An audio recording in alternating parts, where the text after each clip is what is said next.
Ideas. Where do they come from? Do they just spring from some magical place out of the ether? Do they come from the dark recesses of your mind? You know, like some mad genius in the middle of the night? Do they just pop into your head?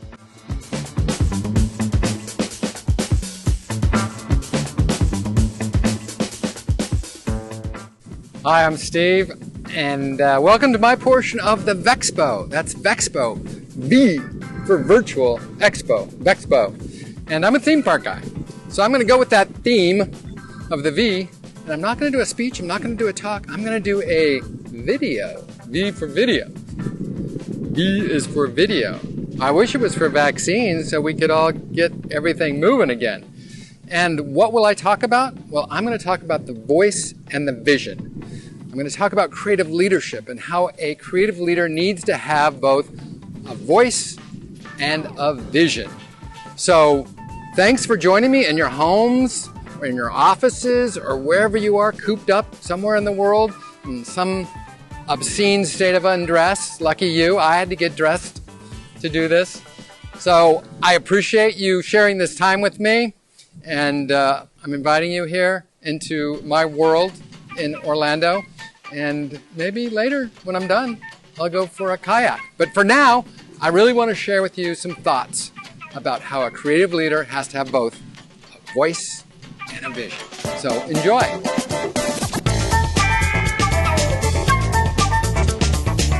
So where do ideas come from? Well, that's what I want to talk about today. And it starts in Japan, where I was working at Universal Studios Japan, leading a team in Osaka. So when I was working at Universal Studios Japan, I was asked to come here to Universal Orlando to lead a new project, to be the creative director of an amazing project, a real dream come true. So I came here and I was told that my role was to be the voice and the vision of the project. Well, that sounds cool, doesn't it? Sounds awesome, amazing, and it turns out it is. Also turns out it's a lot of work. So what does that mean exactly, to be the voice and the vision of the project? So here's what it means. If you are to lead a group of people and you want big things to happen, you have to have a vision. And you have to have a voice to let people know what that vision is. Because the vision tells you where you're going and how awesome it's going to be when you get there.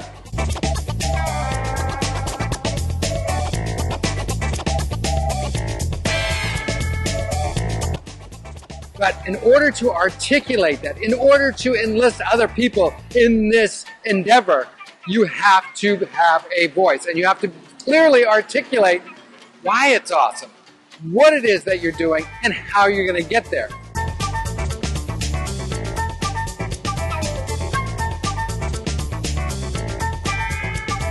That creates a fertile field, and from that field, ideas spring forth. And it takes lots of people thinking about the problem in the same way in order for these ideas to be generated. People have written a lot of books. Where do ideas come from? People have asked this question over and over again of great creative minds. And the answer is simple. Think about it. Think about great visionary leaders.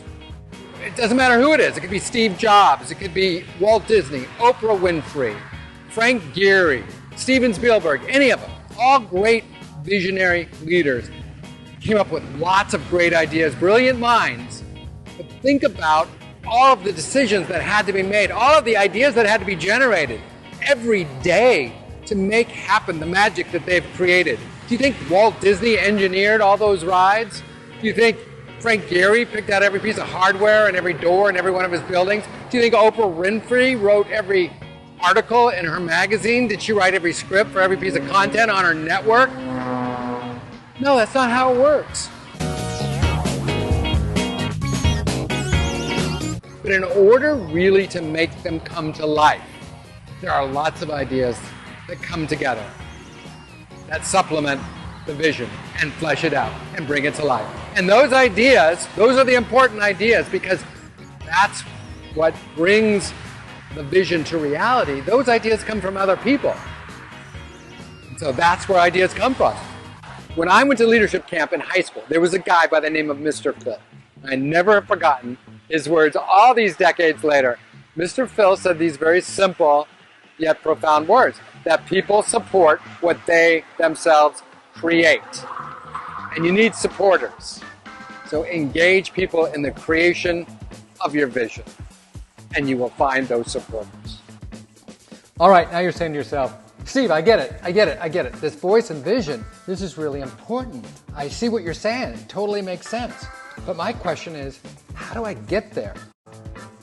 Well, I'm so glad you asked, because now I'm going to tell you.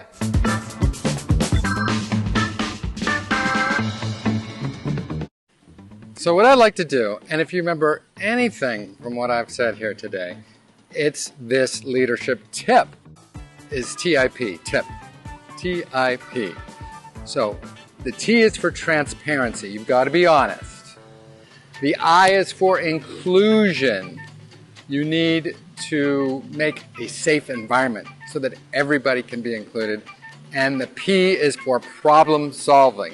You need to be focused on finding solutions. So TIP is what creative leadership is all about. So in more detail, let's go through them 1, 2, 3. TIP.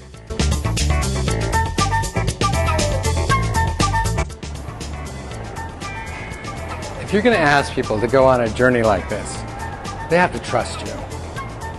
They have to know what they're doing is safe, it's been tested, and that while the journey is going to be exciting, it's going to have its ups and downs, they have to know there's trust. They have to be secure. And the way you do that is by telling the truth. That's the only way you do that. You have to tell people the truth. You have to tell them what you know when you know it, and you can only earn that by doing it over and over again and consistently every time. And the tough part about it, one slip up, you've lost them. So that is very essential.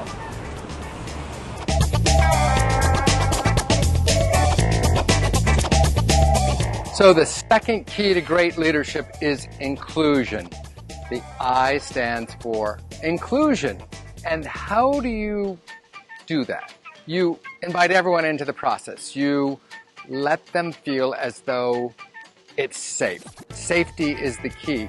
It has to be a safe place where everyone feels they can contribute their ideas and there's no repercussions if they have a bad idea or if they contradict somebody else's idea. And there's a great book by Ed Catmull, the president of Pixar, called Creativity, Inc. And sometimes there's an edge trimmer that goes off and you just have to keep going. So in this book, he talks about what makes Pixar a successful creative organization. And I think everybody would agree that Pixar is a very successful creative organization. And he says it's because everybody at the company feels safe to contribute their ideas. Everybody in the organization feels safe about talking to everybody else in the organization. Whether or not that's actually true for Pixar, I don't know, but the results do attest to the fact that Pixar is certainly a successful creative organization.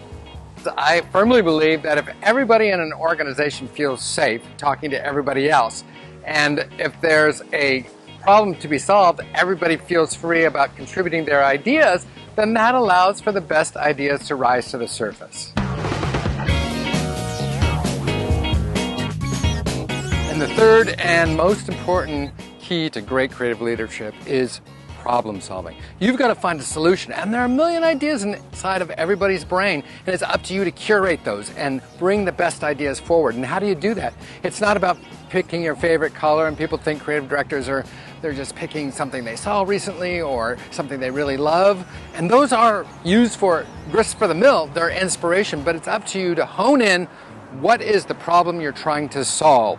And it always comes from how are human beings going to use what you've created, and what's the best solution to make it accessible to them and make it meaningful to them and giving them an emotional experience that's satisfying. And so you need to solve a problem. It's all about solutions. Another key to great leadership is sometimes the cord is so tangled up you just have to shoot without untangling all the knots. You just have to go when it's time to go. You know what I'm saying? you can't take time to take out every single knot. Sometimes, as they say in Norway, I think, I mean, maybe I'm making this up, because I used to say this, that the Norwegian people, my people, it's good enough. That's what we say, it's good enough sometimes. And the role of a creative director is to be the standard of excellence, but sometimes you have to say it's good enough, because nobody's going to see those tangled cords. They're going to be off camera.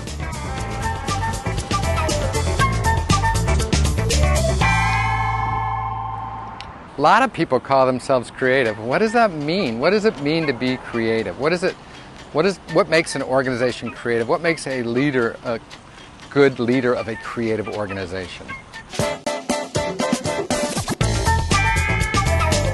So what does it mean to be creative? For my money, it means you make things that never existed before.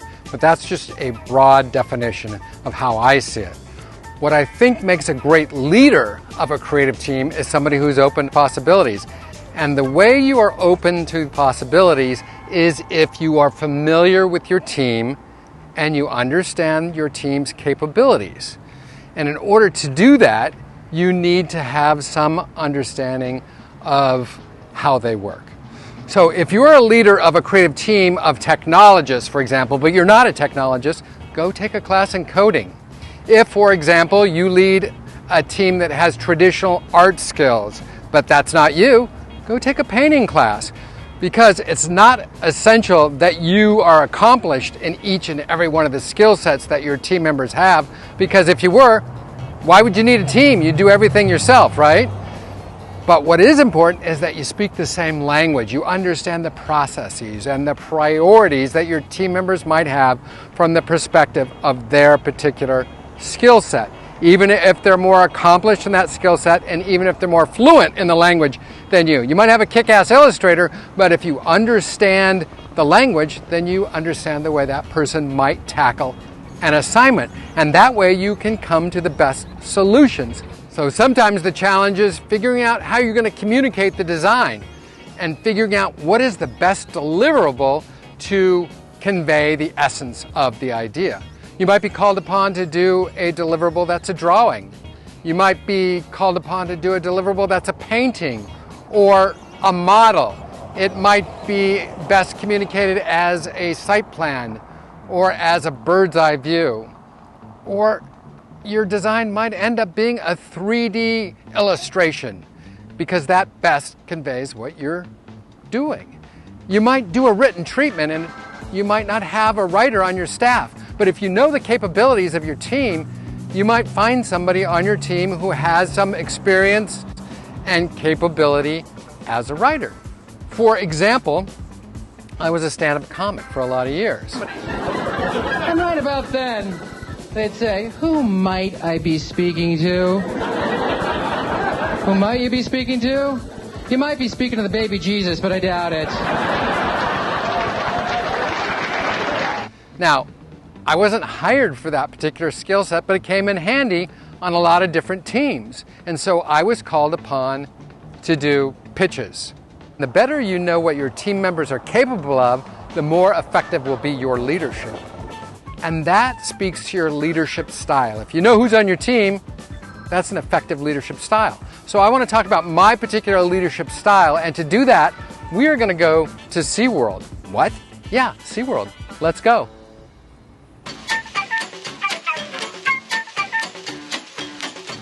So what am I doing at SeaWorld? SeaWorld, it's like the only theme park in Orlando that I've never been professionally affiliated with. Although I did grow up in San Diego going to SeaWorld, so it does hold a place near and dear to my heart. But the reason I'm at SeaWorld is because I want to talk about dolphins. Dolphins? Yeah, I want to talk about dolphins. And the reason I want to talk about dolphins is because in my interview for this job that I currently have, when I met with the head of the organization, he said to me, Steve, tell me about your leadership style. And I said, sure, it's like a dolphin. And he looked at me like I had 3 heads. And he's like, well, what do you mean, a dolphin? I said, well, you know. And he's like, no, I don't know. And I said, well, dolphins are lateral learners.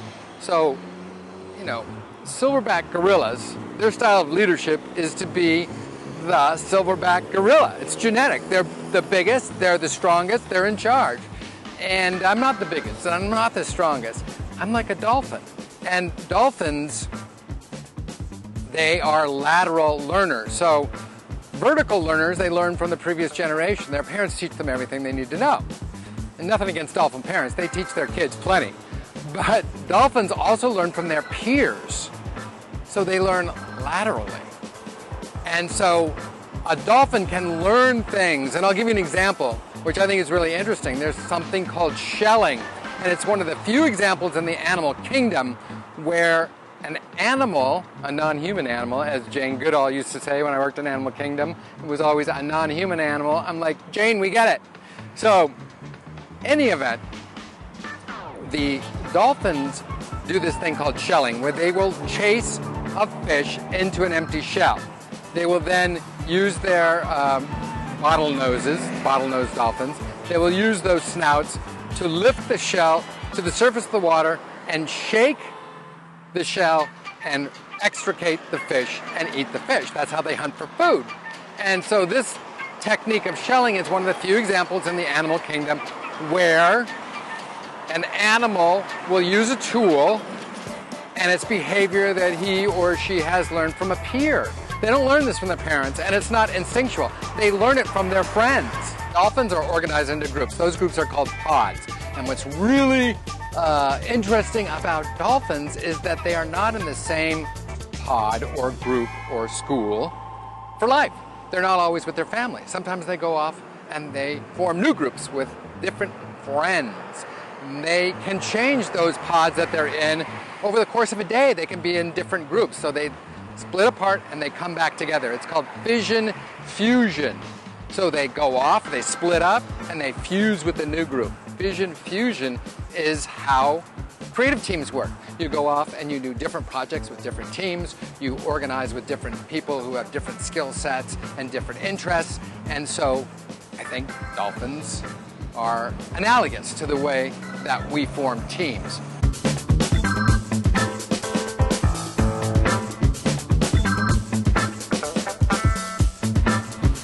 So I've gotten to do a lot of cool things in my 28 years with Disney. I worked on every single Disney park prior to Shanghai Disneyland, including this one. Back in 1998 when Animal Kingdom opened up, I was a writer on the project. I wrote a lot of stories for the park. I wrote a lot of fun gags for Dino Land, which Newsweek magazine called a treasure trove of comic minutia. So that was rewarding. Obviously, I still remember that. That was 1998. And so it's nice when people recognize your work. So remember that feeling so that you can then give that to your teammates, because you need to recognize their work. Because people, whatever they say, they need that feedback, that positive feedback. And besides, it's just the decent thing to do. Where do a lot of these ideas of mine about being the voice and the vision come from? They coalesced, a lot of them did, when I was leading a team in Japan. So let's go back there and talk about that. So here I am back in Japan, and so I want to share with you some things I learned in Japan. You have to have a vision. This means you have to know where you're going, and you have to know what it's going to be like when you get there. And you have to have a voice, because you have to explain it to people. You have to explain it to people who are going to give you money to make this thing. You have to explain it to people who are going to be working on it so they can get excited. Because in order for people to invest their time and to really get their best work, they have to get it. They have to know what the vision is. They have to see what the realization of this dream is going to look like. And you have to paint that picture for them every day, so that in those times when things are rough and you can't see how you're going to get there, they have somebody telling them, no, this is where we're going. It's going to be amazing. Don't forget that, because that's what we're all working towards. And that's how you enlist people in these enterprises. And that's how you be a creative leader. So when I got to Japan and I needed some additional help and I needed to find designers, I would go to design schools to find the greatest talent. Well, it turns out not everybody in Japan wanted to be a theme park designer. In fact, they didn't even know the job existed. They all wanted to work for companies that would make anime or manga or video games. So I made this video to kind of express to them how cool it is what we do, how fun it is and interesting, and how we're all very story-based in our approach. So here, watch this video that I made to get a better understanding of what the work was like there in Osaka.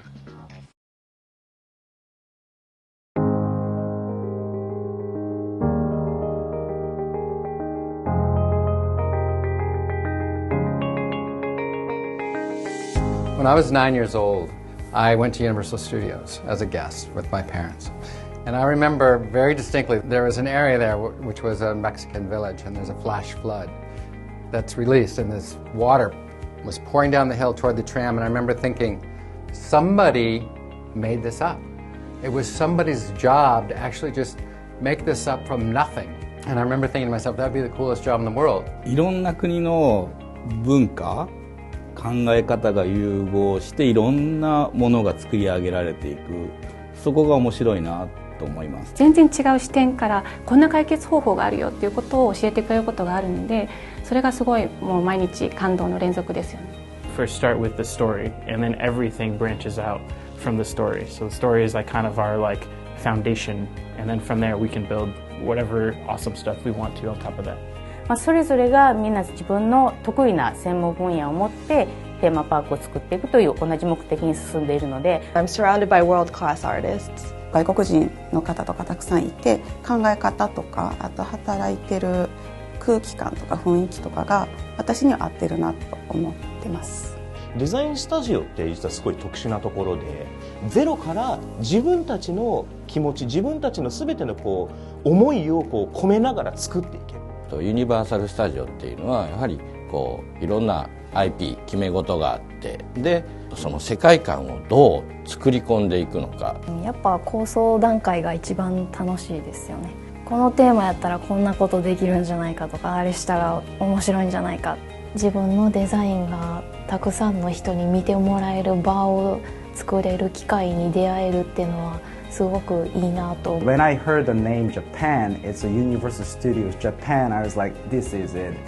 This is it. This is gonna be my nerd dream coming true. もともとゲーム会社だったから今テーマパークという、似てるところはたくさんあるんですけど、テーマパークはもうなんだその物理的なものだったり、その空間をどういうふうに操ってお客さんを喜ばせるっていうのは、ゲームとはだいぶ違うし、作ったものを使ってるゲストさんを直接見ることが、すごくやっぱり楽しいなと私は思います。それはやっぱり好きなことをやる人間はやっぱり強いですよね。その好きなことをやって自分の中に積み上げていくもの、そっちの方がバリューとしては価値としてはあると思う。We have great mentorship here. The experienced members of the team really take it upon themselves to nurture the creative talent and the vision of young artists, and I feel like I'm just starting on that journey. グラフィックデザインというカテゴリーを超えて、いろんな年代からいろんな世代からチームワークっていうのがすごい分かるようなデザインスタジオになるんじゃないかなと思います。大きな目的っていうか働く生きがいみたいなところは、誰かのすごい思い出に残る一日に貢献できていることかなって思います。 You work for theme park, so you gotta have fun. いつも意識しているのは2001年のオープニング3月の31日にゲストが体験したと同じような素晴らしい経験を15年経とうと20年経とうとできるようなパークにいつも、クオリティを保つこと、全てを維持することがやっぱりブランドガーディアンの仕事かなと。There are people whose profession is to make things up that happen in theme parks. And we are the luckiest people on earth that we get to make our own dreams come true by helping other people live their dreams.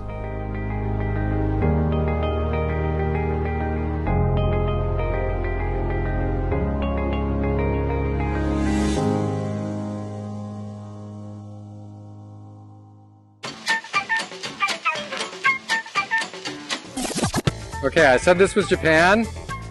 Well, not exactly. Korean barbecue, but the closest I got right now.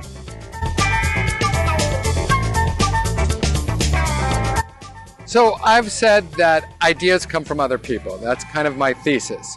Inspiration also comes from other people. It comes from things that have existed before. If you think about great artists, and it's laid out in this series of videos called Everything is a Remix, where the creator of these videos talks about how art is a combination of things that have existed before. So musicians play upon other music. Filmmakers play upon other films. Writers play upon other stories. And architects are inspired by other buildings. We're all inspired by things that have been created previously. So how do we get exposed to these ideas, and how do we know which ones to inspire us in which moments? Well, if we only base it on our own experience, and if we think all our ideas are going to come from this place inside the deep crevices of our brain, we're going to end up on a circular loop. We're going to end up coming up with the same ideas we came up with yesterday that weren't satisfactory. And we might enjoy this ride because it's comfortable and we've been there before, but we need to get outside of our own sphere of influence. So there's a lot of things in the world that we're all interested in. So how do we find out about these things? Well, we read books, we look them up on the internet, we read articles. And there's always somebody out there who knows more about it than you do. So let's talk to them. I do a series of videos for the team called Creative Inspiration, where I frequently talk to people about these topics that I think are interesting and I think will apply to things that interest the team. So for example, if I'm interested in the topic of biomimicry, there's somebody who knows what that is and can explain it to me. And so I'll ask them. And so tell everybody, what the hell is biomimicry? So biomimicry is this approach to problem solving and exploring innovation that looks to nature and natural systems as a way of deriving solutions to different problems. I read an article on liquid cities, which talks about the connection between the Osaka Expo in the 70s and the movie Blade Runner. And it was really interesting, so I had the author of that article talk to the team. If you look at the metabolist era, architecture itself also becoming more narrative, more temporal, more interested in process of change, and opening itself, in fact, to the idea of computer simulation. So I read this book on explorer tourism, and I had some theories about how it connected to theme park design. So I asked the author, and she came on and explained it to us. And if you think about going to the theme parks, there's always this kind of big entrance. There's that idea that you're stepping through that doorway, that portal into something, and we see that in all the great stories too, like Harry Potter. A lot of what we do is magic. And so I asked a magician to come on and talk. Look at it. Don't let me see it. Think of just the card. Okay. I can see it through the screen. You cut the cards, you shuffle the cards. You're in Florida. I'm in Los Angeles. There's no way I could have known this. This is correct. I'm going to read your mind. 9 o'clock. There is no way. There's no way. The world is changing in terms of performances, live entertainment. And so I asked a comedian to talk about how she was dealing with this. To have that canceled, essentially, as like I've lost work. We're up to May where I've lost all my cancellations, but that's fine. I'd rather be safe. I'd rather everyone be safe than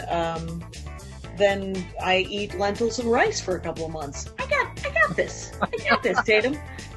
People on our own team have things that inspire them, whether it's building their own airplane. It's very well proven design. So. But you are, from engineering and safety, so I trust that that's going to be a priority. Absolutely. Or they're really interested in music, which is relevant to a lot of what we do. And a lot of the things that I've been able to work on have a very significant musical through line, which is something I'm really passionate about. Now, Mike, you've made the segue already, so congratulations. I know. Whether it's talking about design. There's a lot to talk about, I think, right there, There really is. We could talk about this for days. game design. How does game design fit into this big picture of what we're doing? And so I started to glean information from the Imagineers and how they worked, and started to apply it to how I made video game design. And so you have to reach out to people beyond your sphere of influence, because you'll find different perspectives that will inform your problems. And what we're dealing with as designers are problems. And it's the architect Zaha Hadid who said, know what it is that you're trying to find out. And that is the essence. We are, as designers, solving a problem. And the problem generally revolves around what is the guest, what is the person, what is the experience of a physical place? What is the experience? What is the relationship between that human being and that place? And there are problems in order to give that person, the user, the guest, an emotional experience. It's always an emotional experience. It's usually told through story because that gives us great access to people's emotions. And so you've got a problem in front of you. And every day there are thousands of problems, but you have to know what problem you're trying to solve. Because sometimes you're solving for one problem when you really should be solving for another problem. So the key is figuring out what is the problem. And in order to see what the problem is, sometimes you have to get outside your own sphere. And that's where inspiration comes into play. And we have to get inspiration from as many different sources as we can to keep things fresh and to keep us from going in circles. So that was my talk on the voice and the vision. And that's it. That's what I had to say. I hope you enjoyed it. I hope you enjoy the rest of the Expo. And maybe I'll see you around sometime, live and in person.